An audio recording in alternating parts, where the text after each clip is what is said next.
We've got another cast over here for you. It's back to the Shambler versus Alexhandr. This is actually a game from a little bit further back in time. We are on a pre-release version ahead of Ascension number 3 at this point, and the Shambler is looking for Protoss practice, so he's decided to go up against Alexhandr since this guy was happy to oblige. And yes, indeed, the Shambler does have a 100% tournament win rate on Boskevine even now.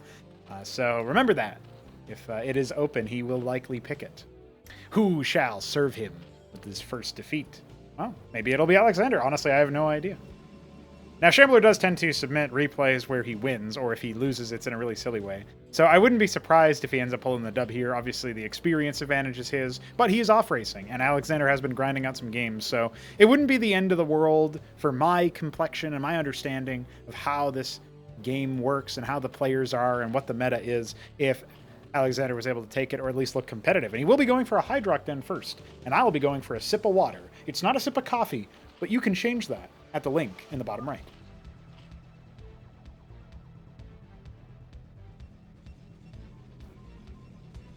And it was quite fortuitous that Alexhandr decided to give me a kiss while I was doing that. Nice guy.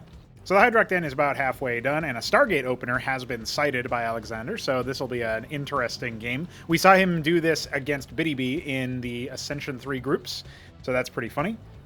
I will see if he ends up absolutely shit-stomping none other than Alexhandr himself. But of course, I don't show myself the replay length or whatever of the game, the progress bar there. I've disabled that using my config, so it's not going to be something that actually tickles me personally, but it will tickle this Droleth by Alexhandr. So yeah, we're perpetually in suspense.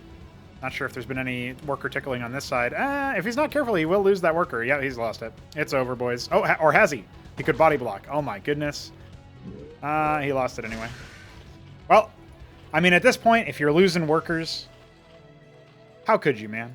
What could possibly be happening? It's a Skithra core coming out. Nothing yet out of the Stargate, but there are a lot of minerals here, so Shambler's opted to go for a lattice in the background. The Skith is now available, but is not interested in hunting down the Scribe. And I actually don't mind this positioning from Alexhandr. I don't know how deliberate it was, but if he masses up a couple in the corner, he could intercept incoming air units. And also the fact that, there's no Skithra cores in his base yet, the Shambler might be like, oh shit, what's going to happen? Am I going to get tickled, or is it going to be something else? Shambler is ardent that the Stargate opener is a legit opener and not a cheese opener. And I can see it. I mean, if you end up really getting the gas from the ridge as a bit of a timing, you can easily go for a fast Stargate. And then you can, pivot off of those and just start, adding, I mean, in this case, it's land effects, but also in this case, it's an Aurora as well in the early game, right? They only cost 25 gas. So I don't think that's actually too terrible of an idea. This one's destined to be a Larvosk here for Alexhandr, but he has opted to go for a Kagrant in the meantime and try to defend against the Stargate opener, which is fine, I guess. I mean, if he hadn't lost that worker, it would feel a little bit better, obviously. And he doesn't really have the gas right now to afford a Larvosk. Meanwhile, there is a scuffle in the early game. The Vassal is not too interested in joining the fight. And the Aurora has already taken some damage in the early stages of this engagement. A land effect is on the way to deal splash damage and also simply to disable the enemy. So that will have to be something that the Skithra cores are wary of. And he's trying to split him, so it's not too bad. He's keeping up the pressure. He does have the HP advantage. He could, at the very least, focus down, one of the Vassals to reduce the sustained amounts of damage that are happening over here. One of his Skiths is off busy trying to tickle the Aurora, so they will be trading in that front. And he does even cut the shield regen of the land effect, but unfortunately, again, the micro not quite there. So we're seeing a very fast air battle here, air sorties occurring. Just more Vassals coming out as well, so Shambler's not interested in pivoting away from air units. Obviously, the land effect will go ahead and fall here, and that Vassal is not going to be long for this world. Unfortunately, though, Alexhandr did not continue producing Skith, so he cannot continue the air battle and wants to hightail it out of there before the Panoptus arrives. We've actually been working, I say we, it's mostly been Solstice. This is the old render, but we did update a render a while ago for the Panoptus and the Aurora to make them a little bit more distinct. If there's another Aurora that gets trained here by the Shambler, we'll be able to show that off in the same breath, so to speak. There will be an expansion attempt here. Also, this is a general note, but you yourself can surely say, oh, I'm macroing really bad, I got to shape that up. If you tell your opponent that you're doing that, it kind of feels like you're giving them free intel, you know, and I understand maybe it's all fun and games. I'm competitive enough that even in those kind of silly moments, you know, I'm not even going to so much as say, oh, I'm bad, you know, like out loud in a voice chat or, you know, type it or whatever for sure. So the most I do is when I ward off an attack, I just say, see ya. You can also ask Alexhandr about that. Yeah. I know. I'm an asshole. But I'm an asshole who wins most of the time, so that's got to stay, you know, that says something, right? Now, the land effect at this point can certainly help out quite a bit. The Panoptus is the pièce de résistance, and this land effect has followed him all the way over to the base. So isn't that just too bad? I don't know what Shambler was doing there, but I guess he didn't have it in his control group. And yeah, we are going through a bit of a backlog here as far as the replays go, so I should mention that. I probably should have talked about that at the beginning. But the reason why I'm casting this older game, and the reason why I'll be casting a couple of other older matches, is I want to clean out the backlog of castovers as far as like replay submissions for that are concerned before we get to the selection extender replays, right? I actually don't even know if the selection extender replays work, by the way. That's something that we have yet to be determined, but could be something to think about. Now, as long as this game continues on with Skither cores being created, that's a pretty big gas-intensive cost here. And remember that Protoss, against Protoss specifically, there's a lot that can be done. Oh, there was no moving shots there from Alexhandr, so he couldn't really sustain the damage output onto the Panoptus. He had to, like, you know, focus them down and then hope that his opponent didn't micro his own flyers after him. That would have been something to do. Because if you moving shot with the Vassals while the Panoptus is falling back because it's being focused, like, okay, then, again, the Protoss wins there. But if you know, at this level of play, nobody really does that. Like if they're clicking one unit, they're often not like ordering another unit at the same time, trying to do massive unit control moves. So that's something to remember. And I'm not sure that the fighters are even going to see each other here. So who knows what's going to happen? A Matrix has been installed, but that could easily be focused down. And then it's free reign for the workers. Now a Vassal is over here to scout this out, and it looks like we're actually going to come right back into things. But yeah, that land effect could be focused down. Its shield's already gone. But yeah, at this point, the army is starting to get very, very scary.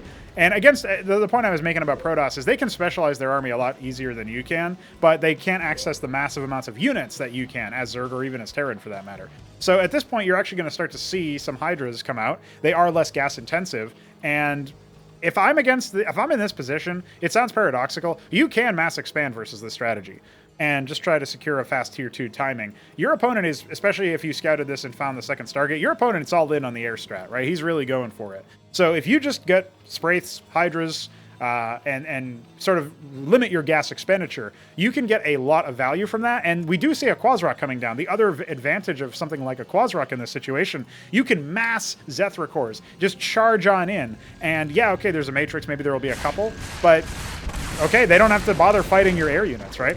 Now, the disruption field has been activated. That does indeed stop the Spraiths from firing, but there are enough Hydras and Skiths here that that's not going to be very long for this world. Now, he does disable the Hydras, which is a great target because obviously these Skiths have to get into close range to attack the land effect. So that's something to think about. And yeah, that land effect is might not be long for this world, but the Skiths just make a shot, and they could have stayed to focus down the Panoptus, but it didn't look like Alexhandr was selecting the enemy unit to see how much HP it had. It might have just been a lucky pick that he ended up grabbing a very wounded Panoptus. But at this point, a lot of the Protoss units are bruised, and yeah, you got one full HP Panoptus. The next engagement you take, if they take it over the Spraiths or with Hydras anywhere nearby, that's definitely not going to end very well for the land effect or for the Panoptus that is wounded. And there is only one Spraith here, but at the same time, there's more on the way, and some Zethra cores are indeed coming out, so that's going to be a little bit awkward. The Skiths can get here in time. There is only, you know, well, there are 3 Panoptuses now, but yeah, the Skiths are going to ward that off. They are going to see if they can focus down the Hydrock. And yeah, there's a lot of hesitation here, so I'm really surprised Shambler even bothered. He could have easily sacked one Panoptus there, but maybe he's a little bit thrown off by the fact that there's a lot of Zethra cores marching into his base. He knows he's on a bit of a timer. He's going to have to fly across the map to try to rectify that situation, because he's only got land effects back at home. So that's actually pretty funny. Not many of these Zethra cores are going to make it to their intended destination. They will confirm the position of a Matrix here, which will belie that indeed there are going to be some pretty significant expansions. Yeah, they'll even get eyes on the Nexus, so he knows at this point. But he is also massing up a decent number of Zeths. He has only mutated 3 of the Kagrins into Spraiths. And they're at even workers on 2 bases. Obviously, I think Shambler's spread of workers is a little bit better. He could definitely be harvesting from these minerals a little bit better on the Zerg side. And he could also be taking another base. So he's gotten pretty good information. You know, he scouted up here, no proxy tech or anything. Well, proxy tech, no out-of-the-way tech, hidden stuff, and certainly nothing over here to indicate anything other than a continuation of the air fights. So he can just sit here and mass up. And it's a little bit of a mistake that he didn't position his units over here to try to really do as much damage as possible to prevent the tech snipe. But in this position, he was mostly transitioning into Zethar cores anyway. Now, Hydras are still useful. Quasilisks are not going to be working too well versus the air units to begin with, because Protoss units are just beefier, and before you even deal enough damage to rend their shields, they are going to be in a better position. But that being said, something that you can definitely note here is the lack of a third base. That's probably the biggest thing that I think is holding Alexhandr back. He's got lots of money. He could definitely drop 2 Hatterosks without really hurting, and he doesn't even have the tech to spend a lot of minerals anyway, nor does he even have the larva. So he could just use the larva, even if he built 1 Hatterosk in his macro position or something, that would also work. That being said, Shambler is starting to get some ground units. He does indeed have 2 manifolds and is capping a geyser in his main. He's adding more defenses over here, so obviously the Zethar cores are going to start getting chewed up by the triple matrix setup, although he might arrive before then. The Skiths have indeed sighted some units, and the Hydras are on their way. Now, the Hydra plus Skith army can do some damage here. The land effects are already starting to get bruised, one of them down below half HP. The other one's still wounded from a long time ago. That other Hydra definitely needs to get over here. And the Skiths need to come with the army as well. That 100% needs to happen. And the Zeths just need to charge on forward. Maybe draw some of the ire from the Panoptises. And there's the land effect activation, right? This is where you have to start splitting. The Skiths doing nothing during this entire fight. A huge misplay there from Alexhandr, because they definitely could have contributed. And at that point, yeah, you never managed the number of land effects. You didn't chase down one of them when it was really possible to do. And at that point, you know, that one was able to stay. Maybe I think that one might have just gotten sniped actually, but that one definitely was contributing, right? So yeah, the micro in that particular case definitely could have been better, and 2k minerals, almost 1k gas. At least he'll be able to get a Iral Iris. I don't know if it'll complete before the game is over, to be fair, but there's not really that much kill pressure on from the Shambler anyway. I mean, I do say that. At the same time, there's a ton of Panoptises, and the Skiths are going to start getting hunted down. One more shot, and he's good. And he's even staying around a little bit too long on top of it.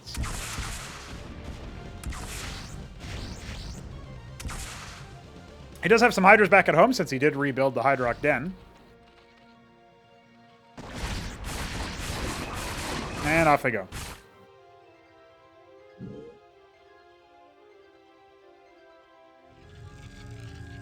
I think this might have been such an old game that it's before the fix to the vassal timer expiring, because flingy units would basically not update their speed until, well, I think until they were like hit with another speed update call or something. So yeah, it was pretty silly. But like I said, this is an older game, so. At the same time, I'm actually, well, no, you can really clearly tell that the Auroras and the, like, they are not moving nearly as fast as the Panoptises, so that's a pretty silly bug. Obviously, it has given Shambler a competitive advantage here. I'm not sure he was even aware that that was happening, though.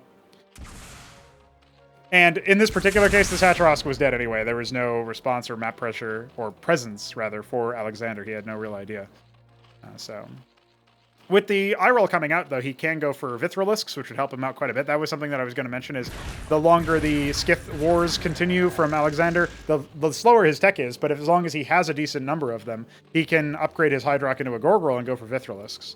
Obviously, he could have gone for, you know, more Hydras during this whole engagement. He is getting a Zorkiz. That's not really going to help you against this composition, right? You've got Zoryus and Lakizilisk. They can't attack air. The Gorger Core is too slow to really catch up with these, especially when they're bugged as they currently are. But even in a fair match where that is resolved, that would be pretty easy. And he's going to go for this Quasrock first. I mean, this is clearly him not remembering that, hey, there exists a unit called the Vithrilisк. It used to be called the Devourer back when we had Lard names. And yeah, here it is.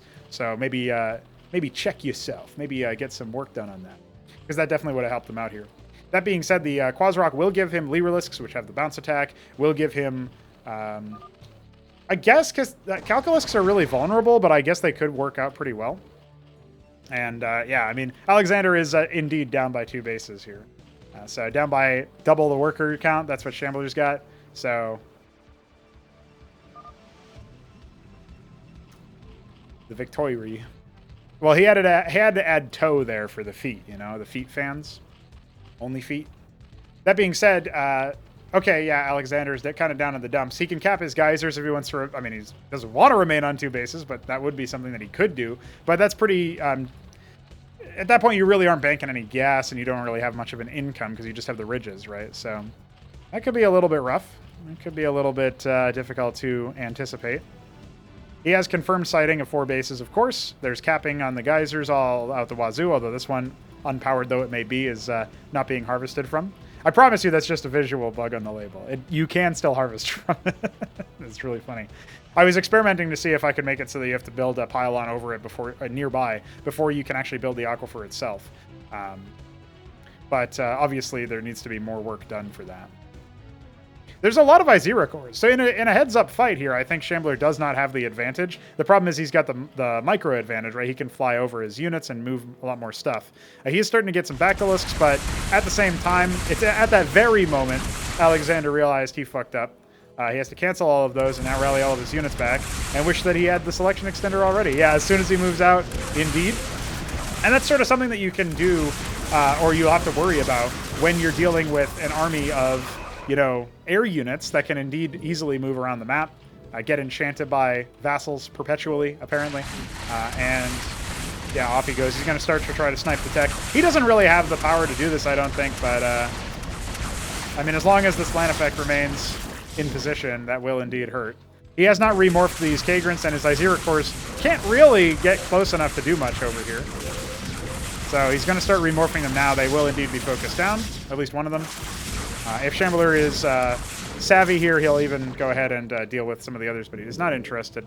He knows he's already pretty much won. Look at the... All the idle scribes in the world don't make a difference.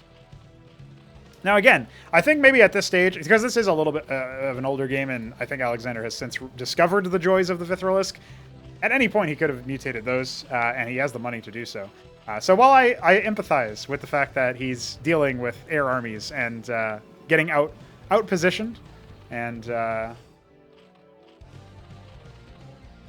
obviously outgunned due to the fact that he's down by so many bases, and has chosen to remain in the game despite it. I mean, that's good. It's good practice for new players to remain in the game as long as possible, because it'll just give you a little bit more data about like breakpoints of units for fighting, and a little bit allow you to build more instincts about macroing and microing and all of that. And in that context, you can tell Shambler was in a really precarious position earlier in the game. It's just now the game has gone on long enough after being decided to the point where it doesn't look as competitive as it once was. But in those early stages when that move out happened with the Hydras, if there was some better micro, he definitely could have at the very least killed a lot of the air units to the point where there wasn't going to be that much available. And to his credit, Alexander made a lot of units anyway, right? He's actually forcing the air units on the right-hand side to engage the attack. And obviously at this stage, you do have to worry about that, right? There's a lot of Hydras, there's a lot of Bactylisks. Half of the army for the air side is not even fighting. So that's kind of funny. And with enough Tethzora cores, he could easily start trying to crack this position. I don't think that he'll be too successful. He's also being a little haphazard about it, right? I'm sure this play in particular would be improved by having the selection extender, which we now do have on pre-release. But despite all of that, like even saying, "Oh, this isn't fun. Oh, I've obviously lost." Like this is how weak Shambler's actual head-on army is. He can't contest this attack. Like it's not. This could do some pretty significant damage actually. I don't think it'll be enough to get him back in the game because he's not macroing behind it. He's not taking more bases. He's not building more workers. He's down by fucking 90 workers, boys. Or sorry, that's not 90. That's 70. Feels like 90. But he's going to mop the floor with this base. And now, what does Shambler do? He's still got a bunch of units on the top left. Like, it's not like he was unwinnable in this situation. So the Atreus's fall down and die miserably. Actually, Shambler is in a little bit of damage. He's not building any engrams, which would hold up a lot better versus Bactylisks and Tethzora cores. But again, there's nothing behind this army, right? There's some units coming in, but it's going to be a while before they get here. At the same time, that aquifer is going to tie them up a little bit. And obviously, we're looking at Alexander being in a bit of a pickle there, right? There's still all of these units that Shambler could be using. Now, does Alexander want to take this opportunity? Because this game could actually end up going a lot longer than I expected. Does he want to take the opportunity to go for something a little bit more of a flanking maneuver? And obviously, I say this as he's marching down the front gates with all of the wardens, and there are some engrams on the way, actually, or at least an engram. Yeah, there's 3 right there. So, yeah, at that stage, he's definitely going to be locked down. He would have to pivot his force around over here. I also agree that the Shambler should not be alive because he should have lost a lot sooner. Well, I don't know that he's going to lose. It actually looks like maybe all hope has lost, especially since he rediscovered this air army just as his Hatch got put down. And it's not even going to get... Is it going to get canceled? Oh, just barely. Just barely. Okay, he figured it out. Well, if that air army flies over here, it's just going to die horribly. There are a decent number of Atriuses, so they could lock them up. But yeah, he's already sustaining some damage. We see, I think that was 2 Auroras getting focused down. Technically could have been a Panoptis. I think they leave behind the same rubble right now. Obviously, I have to make a ton of corpses still. That's all like hand-painted pixel art stuff. An Atrius has waddled over in the wrong direction and will get promptly slapped without doing any damage. Any significant damage, anyway. Could have actually... That was such a prolonged fight that he easily could have just, you know, walked it back and saved himself. There's some workers here. Yeah, take the base. Clearly, that's a good idea.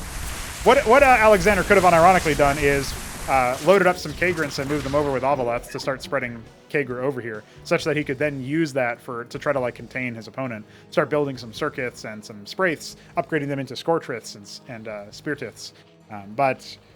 You know, I'm not actually sure how useful that would have been because he's up against a Protoss, and who, you know, obviously Shambler has been adding a ton of Grand Libraries. He could pretty easily add stuff like a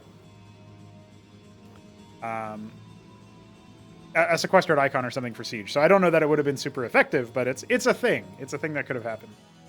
I hope that I will get submitted a castover where somebody actually does that, because that would be pretty epic. Now, there are no land effects with this army, so static defense will be sustained in its attack onto the Panoptises and onto the Auroras and etc. You can still see that they are hilariously still bugged this late into the game. And we do have a bit of a flanking maneuver coming out around here, so that... This is another fault in Alexander's play. He doesn't want to like split his army too much, but even just having like 3 units over in this direction to get spotted or to spot for any army movements would have been massively helpful. And just like repositioning them, even if they get picked off by air units or whatever, would have been massively helpful. Shambler is obviously occupying the top left area, so he knows that his opponent is still likely on 2 bases. I think this is the only base he didn't scout, but he might have even done it with a vassal or something. He obviously has been flying over these 2 quite a bit. So... his opponent being on 2 bases, still being only on 37 workers, which is the Diablo 3 number, and having many, many less workers, many, many less bases, is a pretty significant, going to be, I think, a crushing blow in that sense. So the flank has come in. It's not splitting off too many units just yet. The Atriuses are doing okay here, but they're not the best choice for the task. Now, the Bactalists aren't really bouncing off too many shots onto the right targets here. He has indeed forced a fallback. And yeah, Atriuses are getting popped on the top side. There's still some units over here as that's actually a base being set up by the Shambler in the mid-right. The air army in the top left could have helped with this attack and maybe even uprooted it, but at this stage there's just too damn many Bactalisks, and that will indeed be warded off. If the Amaranths, I think, had been on the front lines and charged forward, maybe with some vassals to increase the speed at which this army attacked, because I-script units, which is any unit that moves, usually most ground units move that way. I think vultures are flingy units still. You can see how much Shambler's floating money-wise. There's just an array of wardens over here, which could get quashed by, like, you know, you could send like 10 Bactalists down there with a couple of Visera cores and clear that out pretty easily. Maybe not even, I think you could do it with less than 10. The distance between these bases, and there's no reinforcement units on this side anyway, make it pretty difficult to do anything about. And again, I'm really surprised. We're starting to see a gas cap happen for Alexander's natural. I'm really surprised he hasn't bothered doing any Vitrilisks, but at this point, I mean, yeah, sure, it's totally fine, because what's the air army? It's a couple of Panoptises at this stage. There's not really much coming out. Now, there is a couple, okay. So this is an Uptecton coming. That's a pretty big deal, because that will be able to outrange this stuff. And at that stage, yeah, okay, you've got your static defense. Well, here's my artillery, basically. He is, again, Shambler going up to a 4th base once more, having lost this one a while ago, and not having this scouted, not having this guarded whatsoever. A huge faux pas, where Alexhandr, I think he still doesn't believe he has a chance in this game. And I agree with the premise that he probably shouldn't have a chance in this game, but he does. Like, he does have a chance even now. He's just not... He's not gone it. He had no idea that Shambler was in such a sorry state of affairs. Not macroing very well, right? This is still a practice game for him at Protoss at this stage. And then honestly, like all of that stuff, right?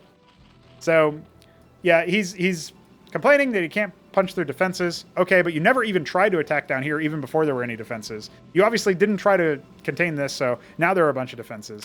And now your workers are rallying over here and getting tickled by the remaining air units. So, absolutely slapped, of course, as is... you know, customary. He could even borrow that worker, and then the Aurora would do nothing. Yes, I agree with Shambler for sure. You can tell it's his replay because it's... well, actually, I don't even know if that's true. I can never figure out why the text is sometimes in green.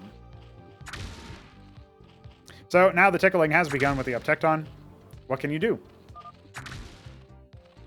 And I also agree with what Shambler is saying. Like, Alexhandr is still in this game. He's been demotivated, and I don't know why. Don't you know the tournament is called Ascension? You gotta ascend, bro. You can't go down. You can't descend. And hey, that Uptecton has definitely been out of position at this stage. It did pop, I think, 3 Bactylisks there or something. So that's a little bit spooky. Oof, absolutely slapped.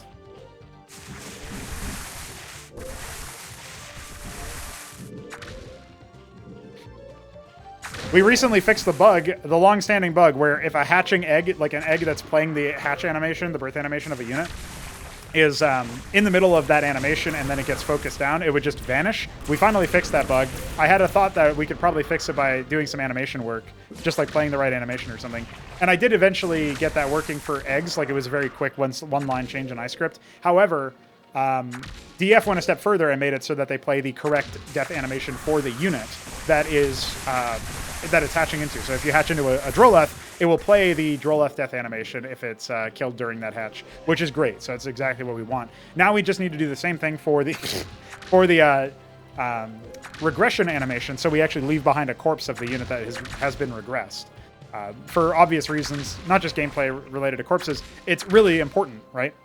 For a variety of other reasons. So Ancestral Archives indeed has been able to do the snipes and an unceremonious end where Alexhandr seems to have just been frustrated to death. And we're all aware of how that is. So that's a game. Now, Alexhandr did say that no matter what, he's always down for his games to get cast. So hopefully he can take some advice, feedback, etc. from that game to, just so that he knows. He was in the game for a lot longer than he thought, even though he wasn't even... It felt like he gave up very early. He definitely could have done a lot of damage there, and I'm quite surprised that he wasn't able to at least, break down 1 or 2 more bases, really contain his opponent to 2 bases at that point. Who knows, You pick off those air units that are peskily harassing you. Maybe you do get a couple of Scythicores, turn a couple of them into Vithrilisks, just to hunt down the air units, and even then, if they don't do anything afterwards, they've still kind of paid for themselves in getting them out of your hair. Suddenly, you can really stop the map from feeling like there's anything at all being put together. So that's pretty interesting. That's pretty neat. At the end of the day, it was kind of an interesting game to cast. So there you go. And we got a couple of more old ones from the land before time, right? The whatever. I was thinking of some term that I forgot. I think I was going to say the gay old times. Then I was like, wait, can I say gay on YouTube? Well, you tell me in the comments below if I can say gay. I don't live in Florida. Oh!